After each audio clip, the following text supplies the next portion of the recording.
দেখো আমি অনেক কষ্ট করে বাবাকে ম্যানেজ করছি, তুমি যেভাবেই হোক বাবার সাথে ইমিডিয়েটলি দেখা করো। আচ্ছা দেখা তো করবোই, কিন্তু এখনই কেন? গ্র্যাজুয়েশনটা শেষ হোক অ্যাটলিস্ট। আর সময় তো আর শেষ হয়ে যাচ্ছে না। তোমার শেষ না হলে আমার ঠিকই হচ্ছে ঈশান।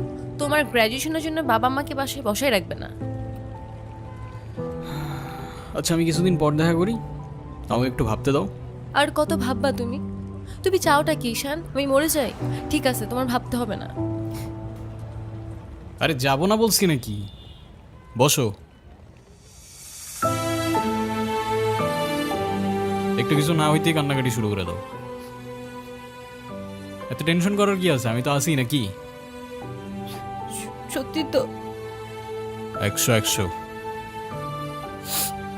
আচ্ছা একটা কথা বলি, রাগ করবা না প্লিজ? বলো, রাগ করবো কেন? তুমি বাবার সাথে কথা বলার সময় মাথা একটু ঠান্ডা রাখো। আচ্ছা ঠিক আছে, কবে যাইতে হবে সেটা বলো। আচ্ছা বাবার সাথে কথা বলে জানাবো কেমন?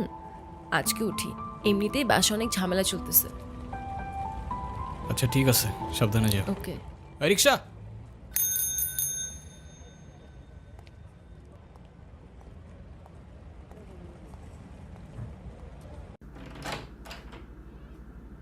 আপু,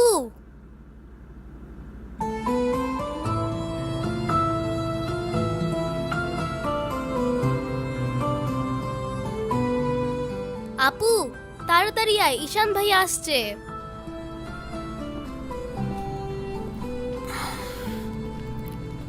এনো, এটা তোমার জন্য। Thank you.